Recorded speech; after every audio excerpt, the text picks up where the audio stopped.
Hello, everyone. Welcome back to the Spirit of Prophecy podcast. I appreciate you joining me today. I'm very, very excited to have a very special guest on the program today.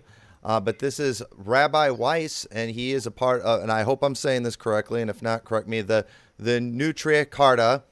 And he is an Orthodox Jew who is against Zionism. And often, whenever, as a Christian, if you take a stand against Zionism, people will accuse you of being anti-Semitic and hating Jews. And I'm afraid they don't understand Zionism. A lot of them do not understand the negative impact Zionism has on many of the Jewish people. You've been seeing a lot of protests go on, a lot of anti-Zionist protests. And one of the things that I'm not seeing on the news media, but often there are many Jews standing with these people, and Rabbi Weiss is one of them. They're very active in protests against Zionism, and so I want you to hear these things from him. I am, I'm not Jewish, but it doesn't mean I can't get some facts right. But maybe if you hear it from them, it will help. And so, Rabbi Weiss, thank you so much for coming on the program today. If you want to just introduce yourself and tell everyone a little bit about the Nutricarta, and correct me if I'm saying that wrong. Right. Okay. So, with the help of the Almighty, my name is Rabbi Yisroel Dovid Weiss from Nutricarta International, Jews United Against Zionism. And I pray to the Almighty to bestow upon me His truth, His wisdom, that I may be worthy of conveying His message, and so, with the help of the Almighty, sanctify His name and bring peace to the world. It's a privilege, it's an honor to be on your show. That the purpose is to educate the world, as you're saying, that the world should understand what this conflict is about in the Holy Land, this terrible, terrible tragedy. Basically, the world, as you've said, sees this conflict, this terrible quagmire, this terrible war that's actually now happening, as a war between religions, between Muslims and Jews. And they look at this as a hate between the two people, between Arabs, and it could even, not necessarily Muslim, but Christian Arabs also, and Jewish people.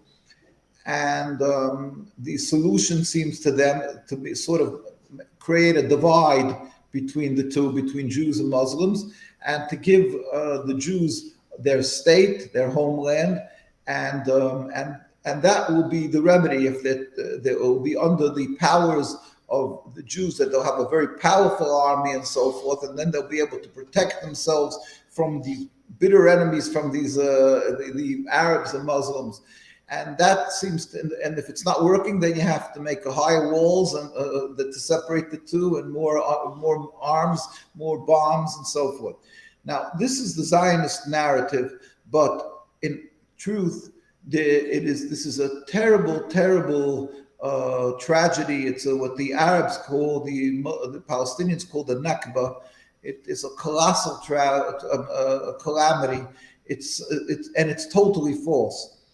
Jews, with the help of the Almighty, Jews have been living with Muslims in every single Muslim land for hundreds and hundreds of years.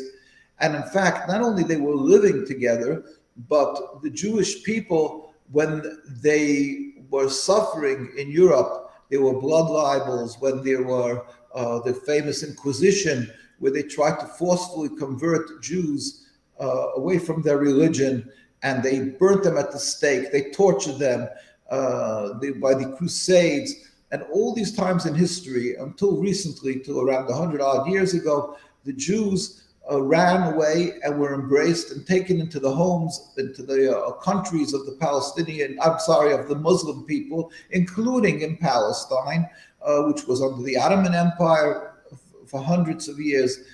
And the Jews, as distinctly religious Jews, dressed as I do, or whatever other religious customs, the ways, depending what land they came from, and they flourished. The Jewish people flourished in the Arab and Muslim lands. We put out our greatest scholars Torah authorities, leaders of the Jewish people from the Arab and Muslim lands. Case in point is Maimonides was in Egypt. Maimonides is called the Rambam by us, of blessed memory, who was a codifier of Jewish law. But that is just one example of throughout the many generations we lived together. Jews and Muslims, Jews and Arabs lived together in the same courtyards, babysat each other's children. I have different books. I carry one that's just some pictures. And here you see how, just like the history, how we used to live together in peace and harmony. And this was the old time. We lived even in the same courtyards. Many of my colleagues are children and grandchildren of Jews who lived in the old city of Jerusalem, and they actually really babysat each other's children and took care of each other and helped each other in business and on and on and on. So now, what changed? There is something that came about a little over 100 years ago, a material nationalist movement called Zionism. And this Zionism put a new face on what Judaism is. And since the introduction of Zionism into the Holy Land, there has been strife, mistrust. A rift was driven between the Jewish people and the other communities that were living till then, coexisting in the Holy Land. So there was a beautiful fabric in the Holy Land. It was Jews, Muslims, Christians living together in the old city and throughout Palestine, and nothing seemed to disturb this coexistence. There was no United Nations, there were no human rights groups to protect, and yet they coexisted. And again, they were distinctly religious. We're talking about the most religious communities of Jews from the Holy Land. It was considered the Ivy League of Judaism was the Holy Land, and rabbis would retire and live off their lives. So from every community around the world, you would have the elite living there. Nobody went there to aspire to become a millionaire, become rich. It wasn't what people went to retire and live in the Holy Land. And they lived amongst, again, the very religious Muslims and Christians. Zionism, Judaism is a religion of 3,000 years, actually. It's Moshe Rabbeinu went on Mount Sinai and took the Torah. We made a covenant with God to be subservient to God, to uphold the laws of the Torah. That is what Judaism is, has never changed. We're forbidden to change even one letter of the Torah, and we strictly adhere to that Torah that was given to Moshe Rabbeinu, to Moses. That's what it means to be an Orthodox Jew, that we strictly adhere, and we realize it's from God, we recognize it's from God, and we cannot change a word of it. Zionism started around 150 years ago, and it is a transformation from this subservience to God in pure nationalism, to have a land, to have an army, to have an Olympic team, to have all the strappings of a country. The ones who created this movement were almost entirely non-religious, or I should say maybe entirely, but I'm sure they would single out some that were religious. But here you have a picture of Ben Gurion, the first prime minister reading the Declaration of Independence in 1948 in Independence Hall when they declared the state. And if you look at the dais, you'll see not one of them, it seems, is covering their heads, which Jews are required to cover their heads to show that we believe in a God. And this is with Stars of David, trying to show that it's a Jewish state, and the declarings of the Jewish state, and yet you don't see any symbols, that the leaders, the ones who are sitting in the declaration of that Jewish state, that's what they're calling it, the state of Israel, and yet you don't see a rabbi there. So we have to understand that this is a hypocrisy, that the whole real reason of the creation of this state was a bunch of individuals who got together, and for their private aspirations, what they wanted to have their national home. And in order to gain legitimacy, they simply masqueraded. They put on a facade. They used the Star of David. They called it Israel. They were not religious. They didn't keep the 10 Commandments. They didn't keep the Sabbath. The basics of what Judaism is, that we believe God created the world in 6 days, the seventh day he rested. All the concepts of Judaism, they scorned. They totally discarded, and they simply used the outer trappings, the shell of Judaism, that it should be have the Star of David, the name Israel, things Israel is Jacob in the Bible. They used names and symbols, the menorah, all for the world, they could present themselves as legitimate heirs to the Holy Land. That the Torah, God says in the Torah 3,000 years ago that He gave us, that we should go up to the Holy Land and serve Him over there. They use this concept of that, and that the Jews lived there 3,000 years ago. They use this to solidify, to legitimize their taking over of the land. The rabbis around the world stood up in opposition. They stood up right away when they were still, prior to their coming to the Holy Land, when they were still in Europe, because Zionism started in Europe, in Austria, the Herzl was from there, from Vienna, Austria, and the rabbis would put out a book called The Rabbis Speak Out, 130 years, this was written years ago, 130 years, a record of religious Jewish opposition to Zionism. And here we have compiled the major rabbis from around the world, from around the world communities, whether it's from Jerusalem or from Poland or from Hungary or from all Eastern Europe and the Sephardic lands. They all stood up as one and said, excuse me, this is not Judaism. They have no right to speak in our name. This is a movement that's, on the contrary, it's contradictory to Judaism. Again, we remember, in the essence, it's to say that they have a right to take a land. They refute the words of the Almighty. In essence, instead of saying Judaism is to be subservient to God, these guys said, no, it's a whole different concept. It's nationalism. So in essence, it's a heresy. In essence, another part of it is that they said, when you speak about, they said we need a land to protect us. We need to have an army, something. So we start telling them, what do you mean? We believe God protects us. The ruler of the world, He protects, He watches, He gives rewards, He gives punishments. We have to understand when something bad happens, God forbid. So they scorn us and they laugh at us and they say, yeah, we was God by the Inquisition, we was God here, we was God. So in other words, they spew, they declare that God cannot protect us and you have to have the guns to protect us. So it's really rooted in blasphemy. Secondly, the whole creation of the state is a rebellion against a certain concept of Judaism. Is that 2,000 years ago, Jews again took the Torah 3,000 years ago. We went into the Holy Land as commanded by God as a nation, but we were told that we have to be in a very high level of holiness to remain there. And by the way, anybody who would not serve idols were allowed to stay in the land. It was totally God's will. They went in through miracles. The walls of Jericho sunk in. It was a godly elevation. It was a godly going into the Holy Land as a nation. But then we were told in the Torah, it says very explicitly, that if we're not on the level that is required of this holiness, the land will reject us like a body rejects a foreign object. If somebody needs a transplant, they have to constantly give medication. The body should not reject it. The Holy Land is a holy place. And we were warned in the Torah, and then later by the prophets, Ezekiel, Isaiah, Jeremiah, all of them warned the Jews that if they're not going to be on this high level, the land will reject us. God will send us out. And that happened 1,000 years later, around 2,000 years ago, with the destruction of the temple that King Solomon built. And basically, we were dispersed amongst the nations. We were dispersed amongst the nations, and God then put us on the oath, which is King Solomon wrote with prophecies also. He wrote Shir HaShirim, Song of Songs.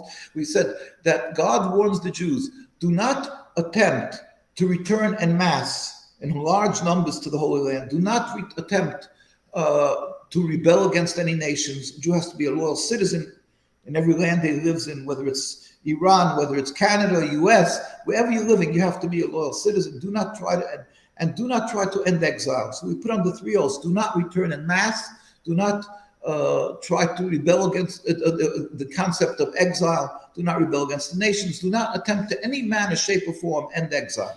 So even if a land would be uninhabited, in an empty land, in a desert, we as Jews are forbidden to create our own sovereignty because it's a decree of exile by God. And we say it in our prayers. We say it, every Jew says it, because of our sins, we were sent from the land. So as individuals, we were allowed to remain there. And we did through history, like I said, retired rabbis, people who wanted to live in a very holy land would go there. But as a nation, to create a sovereignty, a kingdom, a state, that is forbidden. Now, added to that, the Zionists, actually, these, as I say, they were non-religious. They didn't care for that. They wanted nationalism. They wanted to go Uganda, Patagonia, next to lush lands, productive lands, where they'll be able to have a fruitful existence. So in those days, this was before the time of computers and so forth. You had to have a productive land. But then they decided in the 1890s, they had a meeting in Basel, Switzerland. They decided that it would be best to go to Palestine. Why? Because to create a country, you need massive support from the world. So they knew that if they'll go to Palestine, they decided it's very simple. They'll tell the evangelists, the Christians, the children of Israel returning to the land of Israel, and they'll be able to gain a massive amount of support from millions of people. Then the Jews who are non-affiliated, who are not practicing Judaism, who don't know their religion, they could count on them also. They'll use emotions. They said, look, we suffered so long. And every Jew prays and talks about returning to the Holy Land, that God should take us back. Every Jew prays to return to the land, but not as a conquest of taking that piece of land. Our prayer is that God, with his compassion, should end the exile, where all humanity will recognize that there's one God, and then he will return us and we will serve him. There will be Mashiach, who said the Messiah. We all will serve God in harmony, and God will build a temple without any human intervention. So our aspiring for and our yearning is always for the revelation of God, a metaphysical change in the world. We will stop being atheists. It will be another concept. To take any steps in that direction with a human intervention, to go and try to create a state, is ridiculous, because it's a spiritual. Only God could do that when God sees it fit. Prior to that doing, God warned us. God foresaw there'll be people like this. So he forewarned us. He said, don't return en masse. Don't attempt to end exile, because you can't. You can't fight God. You can't shoot the spiritual, against spirituality. So it won't help. Not only that, but God warned us it will bring a calamity, catastrophic results. So Jews would understood that we are forbidden to do this, that it's a rebellion against God to make a state. But the Zionists, when they decide Palestine would be the perfect place to go, because they'll get support. The Jews yearn to return, and they'll tell them, we are they call it Eschalta de Geula, beginning of redemption. That's the words they use for their state, the beginning of redemption, Eschalta de Geula. And they tell the Christians it's easy. Children of Israel have to return to the land of Israel. To the non-affiliated Jews, they tell them, mostly non-religious other supporters, and they tell them, you always said in the Passover at night, the coming year in Jerusalem, this is what it means. We're that dream that you were waiting for 2,000 years. And all their advertisements have these emotional music, and they say, we are returning to the land. Now, by returning to the land, to Palestine, to create the state, they are, of course, automatically taking the homes away from the indigenous people that were living there. Now, who was living in Palestine? You had three communities, basically. You had the Muslims, that was the largest community. Then you had the Christian community. And then you had a Jewish community. Now, the Muslim community, obviously, and the Christian community were totally not ready to all of a sudden become citizens of the Jewish state. That's ridiculous. And they were obviously against that. But even the Jewish community that was living there was God-fearing. As I said, they were the elite of Judaism. And therefore, all the rabbinical authorities, everybody who was living there for hundreds and hundreds of years, stood up in a position. In the 1920s, there was Rabbi Sonnenfeld of blessed memory. He went to meet with the king of Transjordan, and he even wrote articles in the Arabic newspapers, and he pleaded with them. We have a lot of his writings that he said, we do not aspire to take over your land. We don't want to take your holy places, the Temple Mount, the Al-Aqsa. We don't want all of this. We're not interested in it. It's against our beliefs and so forth. So then he passed on. The next chief rabbi, nothing to do with the Israeli rabbinate or the chief rabbi. That's just part of their farce, of their con job. That they have Israel, they use the Star of David, they made a rabbinate, chief rabbi. But we have a rabbinate that's there. We have a community called Eid HaChared, this God-fearing community. When this Rabbi Sonnenfeld of blessed memory, passed away, the next chief rabbi was Rabbi Dushinsky. And he was at the time in 1947 when they were going to create the state of Israel. He met with the delegation of the United Nations, and he pleaded with them, and he said, we furthermore wish to express our definite opposition to a Jewish state in any part of Palestine. Imagine that. You have a very religious Jew who's representing the Jewish community that were there, hundreds of thousands of Jews, and he says, we don't want a Jewish state. Regardless, he wasn't worried about or thought about, he wasn't a prophet. He couldn't know how terrible the 75 years of bloodshed that will come out of the state. He simply said, we don't want this. They're falsely representing us, the Zionists. And then they went on. 1948, there was the war of the independence of the state of Israel, the occupation. That's what it is, not independence. And here you see the rabbis, actually, you don't see the top of this picture, Rabbi Chazan representing the Sephardic community going out to the Jordanians with a white flag to give over the Jewish community to the Jordanians, who was the army there, and they did give over the community to them. He passed on that rabbi, and then you had, by the next, taking up of the next rabbi, whose name was Rabbi Yitzchak Weiss, the next one was Rabbi Teitelbaum, who actually, with the name Chief Rabbi of Palestine, moved to New York. And we have hundreds and hundreds of thousands of Jews around the world who consider themselves, and as I do, students of this Rabbi Teitelbaum, who's the Chief Rabbi of Palestine of blessed memory. And he urged people to leave, not to remain under the Zionist control, because after 1948, it was already under Zionist control. First the British gave them support, then the United Nations ratified the country, the state of Israel. So the Jewish communities in the hundreds of thousands refused to accept this. Here, when this chief rabbi, who I said moved to New York, passed on, you have a picture where they're taking up the next chief rabbi in 2002 of Misbara, and you can see tens, and there was hundreds of thousands around. This just in this street, you have tens of thousands in Kikar Shabbos. It's like the Times Square in the city of Jerusalem, Mea She'arim. This is the picture. Here you see in front of the White House, the religious community, because invariably around the world, the very religious community is in total opposition to this state of Israel because it's against our belief. So here you see them demonstrating against Netanyahu when he's meeting with the president of the United States. It says, Bibi Netanyahu does not, and the state of Israel does not represent world Jewry. Israel has no right to rule over any part of the Holy Land. So basically, the concept of creating the state is against our total belief of exile. We're not allowed to have it. And of course, when they went to Palestine, they did it by oppressing the Palestinian people. Not simply oppressing, occupying. And they drove people from the towns. Over 400 villages were destroyed. They went and first they tried to buy the land, but then the Muslims and the Arab people saw, at the beginning they sold it to them because they didn't realize, they thought that just like the Jews that were living there for hundreds of years, they're friends. And all of a sudden they realized that these people want to take over control. So they stopped wanting to sell it to them. And then they went and they massacred Deir Yassin, a town, and so forth. Now, our Jews, since then, have been demonstrating day and night in the city of Jerusalem and Palestine. We never carry guns. We simply stand up and demonstrate. Here you see every boy and girl, there's mandatory Israeli military service. Here, boys and girls who turn 17 from our community become criminals because we refuse to serve in the army. Here you see a girl, they force them into army uniforms. She's behind bars.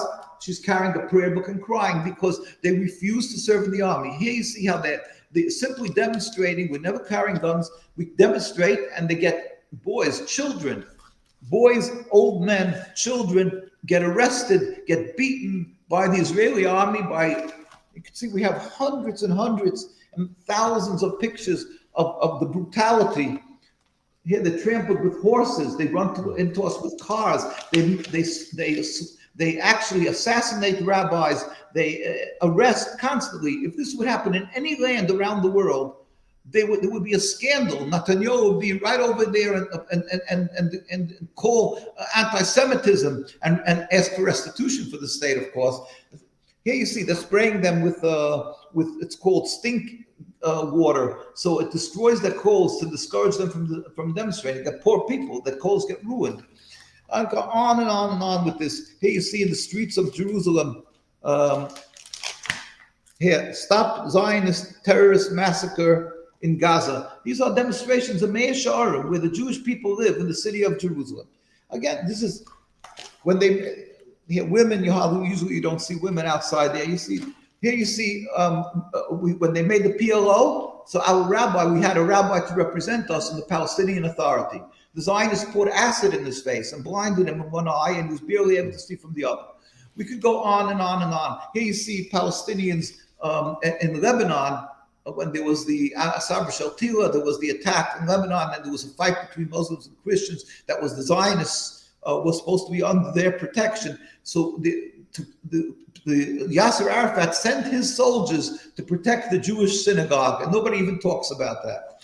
Here we went to Gaza. Basically, the oppression, the murder of the people in Palestine is being done in the name of Judaism, because that's the narrative that Zionism created. They tell the United Nations we are a Jewish state, we represent Jews.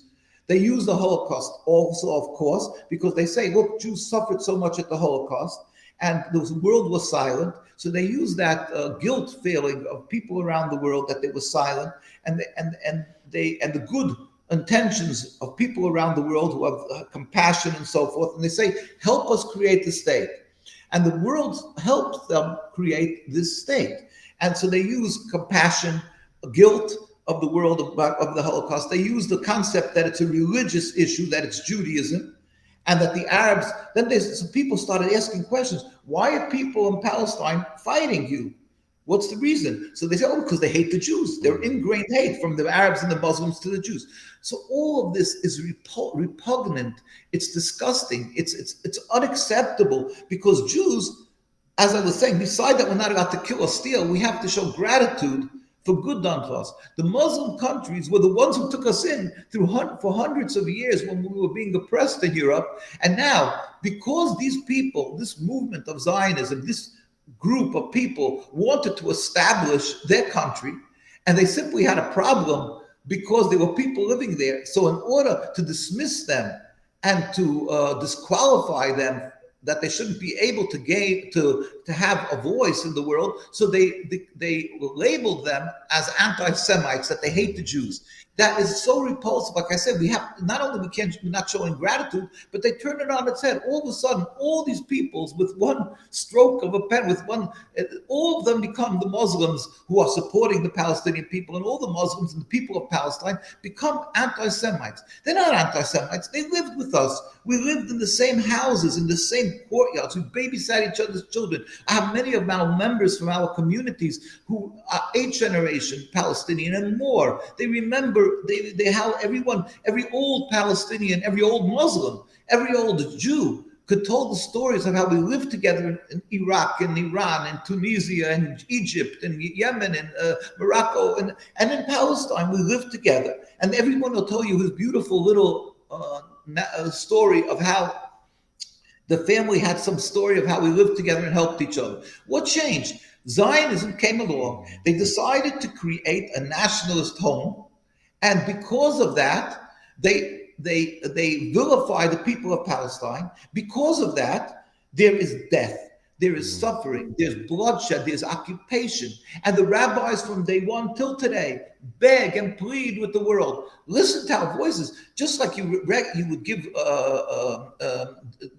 would give recognition, you would give respect to the Pope and to priests when they talk about Christianity, or to the imams, sheikhs, ayatollahs when you speak about Islam.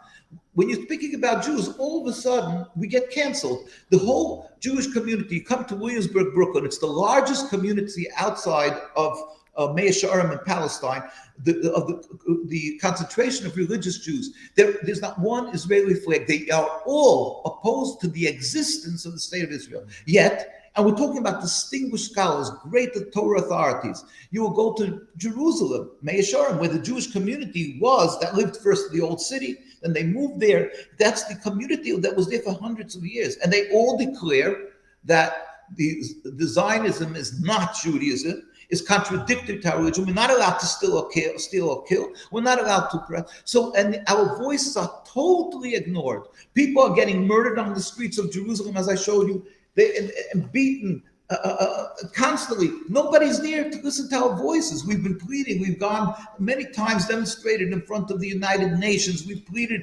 many times through the years. Our community from Williamsburg goes out in front of the United Nations. Here, which tells we can show all these pictures in front of here. This is in Foley Square in Brooklyn, or maybe in front of the Congress. We're always demonstrating, pleading, telling the world this is not our religion. Yet the world just takes what the Zionists say as a given, the true narrative, and they support them. And if anybody dares to somehow say something's wrong here, or start talking about the Palestinian suffering, or tells a little too many times a story of our demonstration, they're threatened by the Zionists. They have, if any politician speaks up, they have AIPAC, which is the American Israeli Political Alliance Committee, where they put pressure on every politician. And if anyone dares show sympathy or speaks up against Israel for anything at all, they're right away threatened by them, and they can lose their jobs. Congressman Finley wrote a book about that. He was 4 or 5 time incumbent, a congressman, and he spoke something against the state of Israel or in support of the Palestinians. And the next time he ran, he lost, because they put a nobody, somebody without a name, against him, and they infused money beyond belief, and the other person won. They do that all the time. And people take that as an example. They're afraid to speak up. The newspapers, the media, if anybody dares speak up against what they're doing, they're right away labeled anti-Semitic. We're called self-hating Jews. It's just ridiculous, because again, it is so clear that across the world, around the world, if you go to London, that Stamford Hills is the very religious community. Williamsburg, Brooklyn is here. You go to Montreal, Bois-Bouillon, you go to the religious communities, the very religious invariably will be against the existence of the state. So how come the world totally ignores this voice and deems anybody who speaks up against Zionism as anti-Semitic? So that is why we as Jews stand up and plead. And today, at this terrible, terrible time in history where people are being murdered, there's bombs. While we're sitting here, I most probably can say that most probably 100 suffering from excruciating pain. Children, women, men. Simply, there's no medicine. There's no anesthesia. There's nothing to treat them.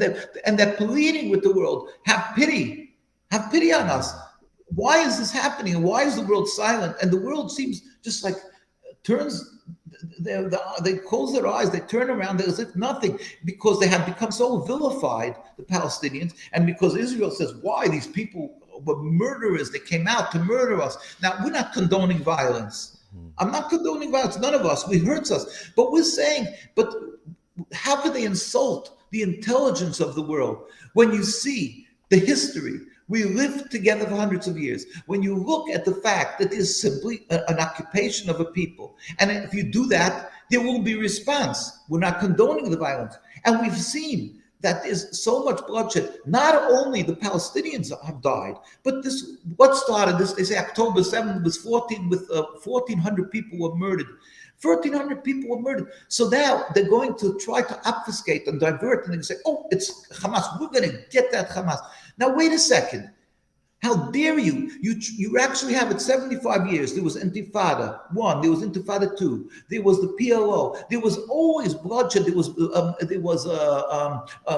suicide bombers. There was so many things happening. And every time you insisted that they should get more arms, and you're gonna punched that square into a circle, and you were given it. Everybody humored you. They gave Israel more and more arms and more arms. And every time more Jews are dying, besides the Palestinians that every day are dying, but more Jews are dying. So how dare you, when 1,400 people died, how dare you start talking about that it happened because of Hamas, when you are clearly responsible because of a political nation called the State of Israel. Remove the impediment to peace. Remove this flawed, selfish political movement called Zionism, the State of Israel. Then we have a history of coexisting, Jews and Muslims, without any United Nations, without any League of Nations, without anything. We lived in peace. So how does the world buy into this story? And then support them, give them bombs to kill children and more children? Every country, again, we stress we're not condoning violence. It hurts us, the death of people. But if you're going to take Rhode Island, the smallest state we have, and you're going to China's going to say we have too many people in China. We need just one little state, and they're going to grab China. What is the American people going to do? Tell me what they're going to do. How are they going to respond? They may try to do it on a peaceful way, but what's going to happen eventually? And action brings a reaction. This is inevitable. It had to happen. If the Zionists' hands are covered in blood, who is anti-Semitic? What is the essence? What is the picture, the concept of Zionism, the State of Israel? It exacerbates hate for the Jews around the world. It exacerbates anti-Semitism, and they are anti-Semitism. Jews are dying because of their flawed 75-year-old project. It's crazy. Yep. And it insults the logic, the intelligence of the world. So we plead with the world, stop and desist. Make first a ceasefire, give all the medical attention and water, everything that they're not being given. And let's free the world from this quagmire. Right. Well, and man, I appreciate you saying this so much, because something that, I can relate to, and as a Christian, I do believe there are people who have done many horrible things in the name of Christianity, even against Jewish people. And I don't believe that's Christianity. We say as Christians, those people hijacked our religion. And it seems like what you're saying is your religion has been hijacked by a by a political movement. And what's sad to me is most Christians, they've never actually sat down and talked with somebody like yourself. They've only listened to what the politicians are saying, who are always causing division, even within our own country. And most Christians, and I was there at one time, they think the way, they're taught to love Jewish people, and they think their way of doing that is supporting the State of Israel. And many Christians, they fly the Zionist flag in their church. They promote Zionism. You have Nikki Haley, a presidential candidate, who tweeted out, anti-Zionism is anti-Semitism.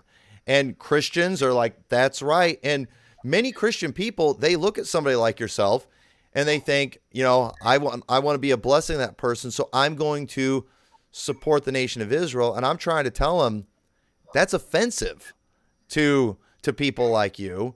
They don't understand the differences in those things. And so, I'm glad to hear it from you, because I've been being accused of being anti-Semitic because of my stand against Zionism. But I'm glad to hear you saying that anti-Zionism is not anti-Semitism. I think you've explained how it's bad for the Jewish people. And like right now, I'm watching other Christians double down on their support for Israel because of the rise in anti-Semitism that's going on right now.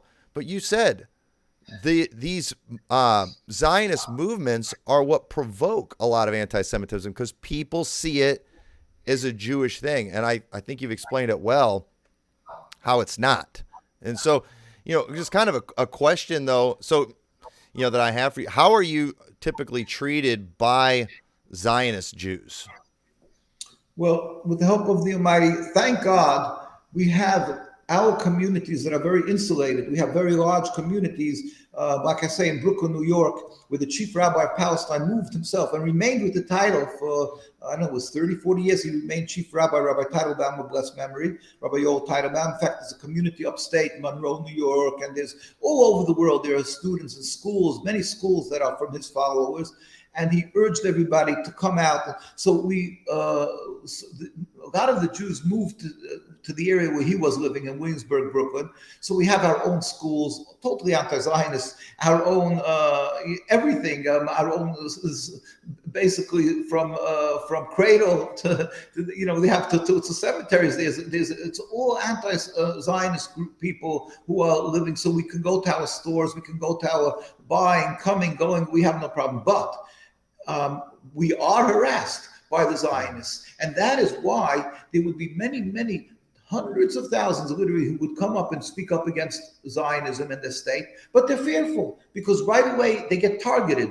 If there's 50 states in the United States, the states, a lot of times people call me from many states, they want to speak up and they say they get targeted.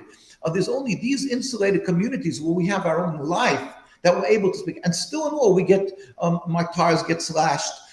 We get death threats. In Jerusalem, in Mea Shearim, we have, like I said, the very large communities of Jews who are anti-Zionist. They were living there prior to the state, and then many people moved in afterwards when they were refugees, because there's whole long stories. After the Second World War, they didn't find a place where to go, and even Zionists sought to put pressure on countries that they should not take the Jews in afterwards, and the Jews had to move up to Palestine. But these many Jews who were very religious remained anti-Zionist.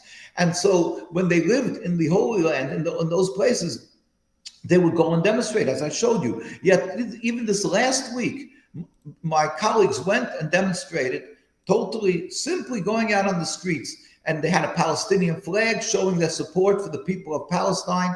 And the Zionists came in, broke into the homes in the middle of the night, which is part of their psychological warfare.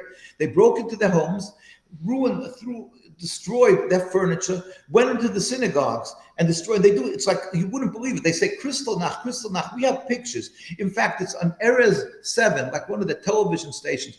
They had a couple of years ago, they had, when the Zionists wanted revenge on Jews who were demonstrating, they broke into a synagogue and it was caught, and it was even shown on television there because it was some type of a conflict between different parties, so they showed it. Usually they don't show this, but they went in, they beat people, they broke the feet of a small boy. You can see it. If everything is shown on the television, we have clips of that. They went in, that's what they do constantly. They break into homes in the middle of the night. They confiscate everybody's computers and everything, and they try to and they arrest them for. So now this last week, people went out and demonstrated because of what's happening, and they went and they were arrested. So this is ongoing. If it wouldn't be for this, you would hear a much larger voice against Zionism. Except maybe the media wouldn't even show that either. It's only like we have Al Jazeera television, Press TV from Iran. These show it, but the others simply do not even report on so many voices of the people who are demonstrating. And really, there would be many more. But we're able to live because we have our communities. The ones who are outside of these communities that are living all over the United States and in Europe, a lot of them really can't demonstrate because of the vicious attacks of the Zionists. In London, they just had, a few weeks ago, they had demonstrations in front of the synagogue that has a big sign outside that they're not Zionists. And on and on and on. They're always attacking the Jews who are outspoken. Why? But they claim they're a democracy, which is a farce, of course. First of all, if it's a Jewish state, then you're not a democracy. Judaism means you're subservient to God. Yet they proudly announce that they don't keep the Sabbath. You can do what you want. It's a democracy. You just see the hypocrisy, the inconsistency in what they are. But they're not a democracy, and they don't want democracy. You're not allowed to fly a Palestinian flag. You're not allowed to demonstrate. It's all a farce, and it's unacceptable. And the world has to hear this. The world has to hear it. We plead with people: do not be intimidated. When they accuse you of being anti-Semitic, point to the very religious communities. Remember who we are. We have given our lives for our religion for thousands of years. My grandparents died in Auschwitz. Almost the majority of my family. My father escaped from Hungary when the Nazis came in. My father-in-law was in Auschwitz, of blessed memory. Both of them passed on already. And our families gave our blood for Judaism, and we are all proudly opposed to the Zionist state of Israel. We're not ashamed of it. We say this is not what Judaism is, and we will stand constantly against it with God's help. God should give us the strength. So if anybody gets attacked as anti-Semitic, they should always say, how come the very religious, the Ivy League of Jewish schools are anti-Zionist? In Mea Shearim in Jerusalem, it's called Brisk, from Lithuanian schools, that they consider the Ivy League of rabbinical schools, and the Hasidic ones, they're anti-Zionist. So it doesn't mean you're anti-Semitic. On the contrary, like I say, the real picture of anti-Zionism is the state of Israel. Yet, of course, they try to convolute and to fuse together the two. That's why they insist it's called the Jewish state, because they want the Muslims to say it's a Jewish state. So then they could say you're an anti-Semite. And we plead with people, be careful. Don't say the Jews or the Jewish state. Say we are friends with the Jews. I used to plead. I have a white beard, thank God, to 120. I should have healthy years. But many years I pleaded with people of, who have oil companies, oil countries who have. I said, you have money, put advertisements in newspapers of the stories, the beautiful narratives, how we used to live together in peace and harmony. Show it, so that instead of that everybody should constantly hear the narrative of the Zionists that the Arabs and Muslims hate Jews. They should see the truth of our history. I went to visit to Egypt. I went to visit in Lebanon. I went to visit in Iran, in many countries, in Yemen. You could see this. First of all, in these countries, in Yemen and Iran, they still have Jewish communities. In Iran, they definitely have. Yemen is now a big problem with the war, the civil war. And they have big signs on the synagogue in Hebrew. And the Ayatollah Khomeini was maybe the first. He very strongly said, we have nothing against Jews or Judaism. It's against Zionism. That's why the Zionists hate him so much, because he did, and his and today the Ayatollah Khamenei, they're very careful saying we're not against Jews. And they have synagogues. When you go to Europe, they don't have big letters in Hebrew on the synagogues because they're afraid. And in Iran, they have on the synagogues big letters in Hebrew that it's a synagogue, and people go pray there. And it's also Zionism is not the issue. So people have to be careful. They should be said we're against the state of Israel, against the Zionist state of Israel. And in fact, I've been, thank God, by many demonstrations and many marches this last 2 weeks. And people are very careful. The leaders of these are very clear in the condemnation of the Zionist state of Israel, but they clearly say we're not against Jews or Judaism. It's very beautiful, that part of it. It's a tragic time, but and people should be careful to really bring this out and do not be afraid. Speak up, speak up. It's God wants of us to speak up for what's today. It's emergency. It's critical because of what's happening to the people of Gaza, the people of Palestine and other areas, and what's happening now because of that. There's a fear of anti-Semitism around the world. It's all because of the state. Let's be clear and speak up. Yep. Well, and so I got to ask you this too, because this is something that blew my mind. I went to Israel back in December, and I talked to several Jewish people when I was over there, and something I was very surprised when I found this out. I did not know this. Most Christians do not know this, but I know as a Baptist, one of the things that many Christians teach, according to our eschatology, is many teach that the Jews are going to return to the land, which you said is contrary to Judaism to do that. But they teach before Jesus returns, the Jews are going to return to the land, and it's also taught that they're going to rebuild the temple as well.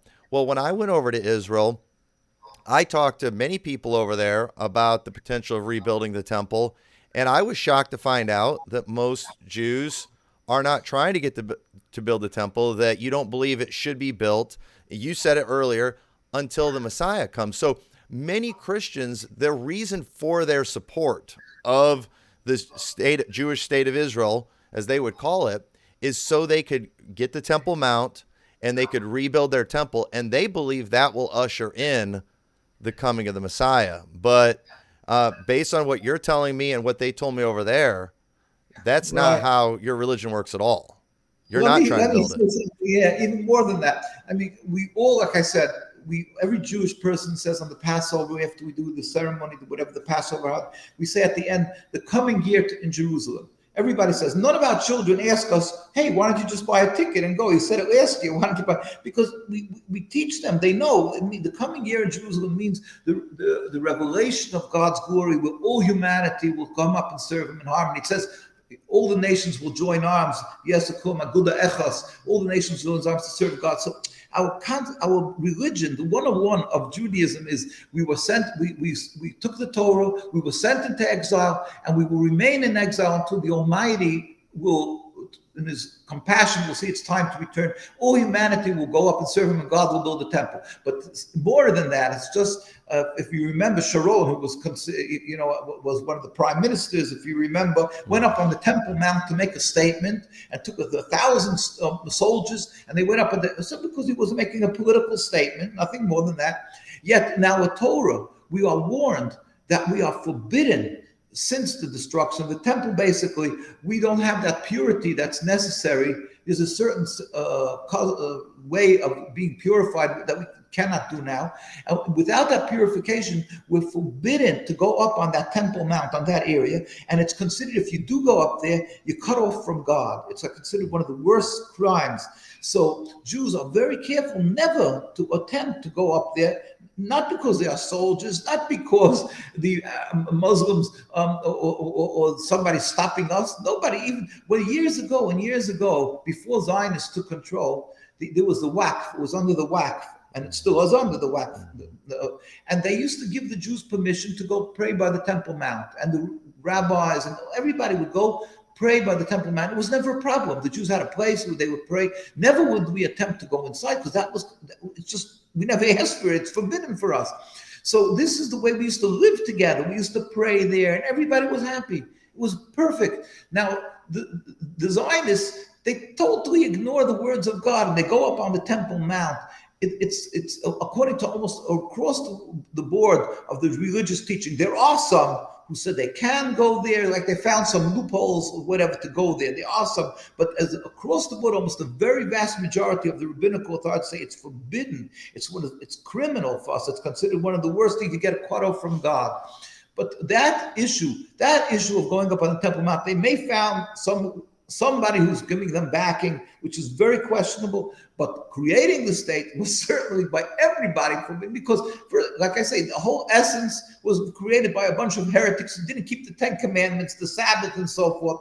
They wanted to transform Judaism to nationalism. They did it by oppressing the people. They did it by totally throwing away the concepts of exile, laughing and scorning on our religion. They still to today, they say, hey, where's God? You're coming with God. Where's God to protect you? It's one of the mantras of Zionism. We have to have the state of Israel as a insurance policy. What's even more interesting, just this last week, this last month, right before the high holidays, that Prime Minister Netanyahu, which he always seems to have the gall, when he goes to the United Nations, he always speaks about, oh, God gave us the land. He speaks about he tries to base it on the Bible, always using the Bible, totally ignoring the fact that the rabbinical authorities around the world and the Jewish communities ostracized the Zionists from day one in Europe. But then he made many Jews go pray in Europe on the high holidays, and it hurts. He's very bothered by that because he wants everybody to go to the state. So he made a whole blasphemy. He spoke basic blasphemy and said, that the Jews only like he can protect only with his guns and everything, not God, or something like that. So God just showed him exactly where his guns and everything, what he could do with it. So basically, it's just a very tragedy. For us, it's a double nakba. The Arabs call it a nakba. To us, it's a double nakba because it's being done in our name. This terrible destruction of the Palestinian people, the people in Gaza. Like I said, we're out taught with God's help. We go out day and night, and we plead with everybody who ever has some power, some way to reach the congressmen, the senators, the people in power around the world, or some other manner to tell the world that they must really cease and desist, stop the slaughter of the people of Gaza. Like I say, imagine a person has a toothache, a headache. You start taking aspirins, and if you a migraine headache, you can't live for after 20. You go mad, God forbid. People are dying with their limbs blown off. They're lying there without anesthesia. They're suffering. It's beyond words. There's no words and yet the world is allowing them to bomb. They're allowing them to bomb. We have to do whatever we can to speak up, to somehow, like I always give the example of apartheid. Apartheid is something that's clearly ungodly. I mean, the oppression of the black people, right? And yet they were considered the most distinguished, one of the most distinguished countries in the United Nations.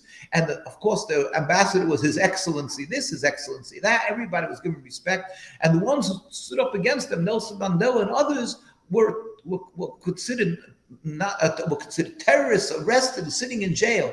And today, who stopped that? Was it the politicians? No. The nations went on and considered them that. It was the grassroots, it was people who stubbornly just kept on standing up and protesting and crying and talking, that eventually they made the world uncomfortable, and the apartheid stopped. And today, and remember, these were people who said they believed in God. It was the people who said they believed in God who practiced this apartheid. Today, if you will ask any child, any normal human being, they'll say, of course, it's crazy. If they wouldn't study history books and you would tell them this happened, they would say, you must be joking. It couldn't have happened. It couldn't have been in an enlightened country of people who are godly people. How can you say that? This is the same thing that's happening here. One day they're going to turn around and people will say, how did we stand by silently, or worse, stand in support and help this occupation, this terrible, terrible crime? We have to stand up. We have to pray to God, because He's the Almighty. We pray that He should bring about speedily and peacefully, because He's capable of doing that. It should be speedy and peaceful. The total end of the occupation, the end of the existence of this Zionist state of Israel. It should, even 1 inch it should be a land that's for the Palestinian people. Then we can live together in peace. But at the same time, we must speak up and do what we can. Well, I definitely appreciate your time. I do just have one more thing, because I had a whole list of questions, but you've been giving the answers just in everything you're explaining, the things that I want people to know. But you've mentioned this too, something that was also interesting to me, because we're always hearing in the Christian world about how the Jews and Palestinians, they've been fighting with each other for centuries. But as I've been studying things about the Old City Jerusalem, I do find it interesting how many traditions that they have going back hundreds and hundreds of years between the Christians, Jews, and Muslims. And it's like there have been wars throughout that area throughout time because of empires fighting with each other. But the people in that land, typically they have got along great. You've told me more about it that I didn't even realize, but it does seem like the Zionists, it's when America, or Britain and America, they were the big supporters of the state of Israel, and the ones who propped up Zionism. And it seem like Zionism is what has caused all the turmoil over there. And I can't say that without getting accused of being anti-Semitic, but I'm glad to hear you say it. And I appreciate the fact that you're saying it. I know you probably take a lot of grief for that, but I do think this is going to help people hearing this from you rather than me. It's like I said, we have people still alive today who in the 80s, 90s, and they still remember, with God's help, give long years. And I have the children and grandchildren and my relatives. And my son married somebody who's a grandchild. They moved out, the parents of the person who my son married, because they didn't want to be under the occupation. But their grandparents and great-great-grandparents, they were all living there. And I went even to visit my daughter-in-law's grandfather, who just passed away this year. And he was in the old city of Jerusalem. And he was there when the 1948 And when there was the war, and he talked, and many of the other people told me the same story, how the rabbis of the old city refused to stand together with the Zionists, and the Zionists said they're going to kill them if they're not going to stand and fight with the Jordanians, and they did kill them. They killed people, and like I was showing you the picture, how one of the chief rabbis, there were two chief rabbis. There was of the Jewish Sephardic community, that's from and there was of the Ashkenazi community. So this is that picture I was showing you, where the Sephardic community went out with a white flag. They shot at them. They actually shot him he was injured. This rabbi, who was the head of the community, was shot in his leg while he was going out with this white flag to the Jordanian. And the Jordanians took the whole community and protected them for, I think it was 3/4 of a year. They watched the Jewish community because it was under their watch. It was under their control, and they took care of them. And then after the war, they turned them over to the other side, to the Israel. And these rabbis bemoaned this. They said, we were so stupid. We should have. They didn't know what they weren't politicians. They said we should have said no. We refused to go. We want to remain here under Jordan. But that was the story of the history of, like I say, the coexistence was there. The Zionists always like to say, one of their stories, the talking points, is they say, in 1924, there was a Hebron massacre. In Hebron, there was a massacre of Jews. That was before the state. 1948 was the state. We have the documents. We have a tape of Rabbi Baruch Kaplan. He was the one who was one of the creators of a school called Beth Jacob. Thousands and thousands and tens of thousands around the world study in Beth Jacob schools, girls' schools around the world. And he is one who was made in Europe before World War II, and he was the one who established it in the United States. He was a very distinguished rabbi, and he was in Hebron studying in that rabbinical college under Rabbi Epstein. Hashem should avenge his blood. He was studying in that school over there. And he said they were living in peace and tranquility. The boys used to take strolls in the Arab neighborhoods. Everything was peaceful. And all of a sudden, the Zionists came in the 1920s, and they came with guns on bicycles. And the rabbis from the school, they called them. They sent out messages that these guys should come to them. They refused. They didn't respect the rabbis. So the rabbis went out to them and they said, "What are you doing here in Hebron?" So they said, "We came to protect you." So the rabbi said, "Woe is unto us." They said, because what they did was agitated. They created a fear, a Zionist hate, an Arab hate to the Jews. Now, we're not, again, condoning what happened there. But then they got together and they made a massacre in the city, the Arabs, because they didn't differentiate between Jews and Zionists. So it was a massacre. Now, this rabbi was saved because he was like an adorning in an Arab house, and the Arab locked the doors of his house. So the ones who were there in that house were saved, as there were some others. He cries when he tells the story. We have the tape of it. It's in Yiddish how he talked. And we transcribed it. We have it written. And he said, we lived in total peace. It's purely because of Zionism. And because this, and then he spoke about the state, and he said how they desecrated the Temple Mount. They would go on the days of our fast and sing and dance, boys and girls together, which is forbidden. He said, they are the ones who brings this calamity about, this death and suffering. And what he said in those days goes on till today. But when the Zionists talk about this Hebron, they always like to bring the Hebron massacre, because they see the Arabs hated the Jews. Hebron, this is 100 years ago, over 100 years ago, Zionism started. And they are the cause of blood and endless rivers of blood, mostly Palestinian and Jews, because of their totally illogical, totally selfish, flawed political entity. It has to be stopped. It will be stopped. In the Torah, it says, why are you rebelling against me? It will not be successful. The state will end. We only pray to God, as I say, it should end peacefully and speedily. Okay. Well, I tell you, this was very, very informative, and religious differences should never turn physical.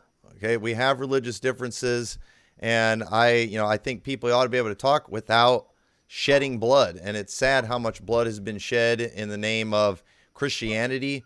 Even it's not right. It's not how these things ought to be done.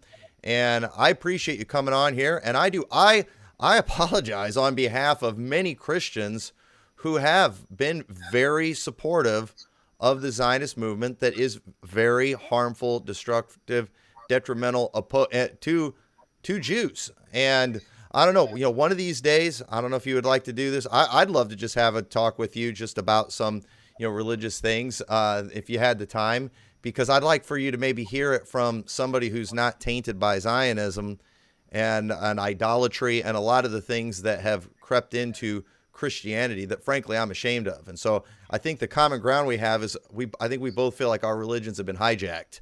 And I know yours definitely has with some of the stuff you're telling me. I know mine definitely has with a lot of the stuff going on, but I appreciate your willingness to come and discuss these things with me. I do think it's going to be very informative, and I know many people who listen to this program will be hearing some of these things for the first time, and I'm glad it came from you. So thank you so much for coming on. Thank you for giving us the opportunity. God bless. We'll be further in touch and spread it throughout as far you can with God's help. I will do that. So, well, thank you so much. God bless you, and we will hopefully talk to you again soon. Well, there you go, ladies and gentlemen. Very interesting. Really appreciate him coming on the program. If you want to check out their website, it is nkusa.org. Right here, you can see some stuff from their Facebook page. You'll notice, too, there's a lot of videos of protests and things they're doing. And there are a lot of these protests, these Free Palestine protests, but the news media never shows them. They're, with the way they dress and everything, they're pretty easy to spot, but yet the news media doesn't seem to show these people in the pictures and images they show. And I think there's a reason for that. But, this is you just need to admit it, Baptist. This is a whole new side of Judaism that you learned about today that you are not familiar with. You have been believing what the Republicans tell you, what Fox News tells you, what Benjamin Netanyahu, what the Zionists tell you. And so those of you calling me anti-Semitic, you owe me an apology. I will not hold my breath, as I know how stubborn Baptists are, but you have been proven wrong today, ladies and gentlemen. You have been proven ignorant in your thoughts and ideas and political beliefs and all these things. You don't even know what they believe about the Messiah, the rebuilding of the temple. You believe what prophecy preachers who are wrong in their eschatology have been telling you. And so this is a rebuke to mainly you Baptists out there buying in with this John Hagee, evangelical, Republican, Fox News talking points. You were wrong, and it's time for you to just own up to it and educate yourself a little bit. You don't know what you're talking about. So I hate to end in kind of a harsh note, but I don't know what else to say. This is a mic drop for me. And so you don't know what you're talking about. And so anyway, I hope this was enjoyable to you. And I'm not going to lie, I have enjoyed making everyone's heads explode once again. So thank you all for watching this. God bless you, and we will see you all next time.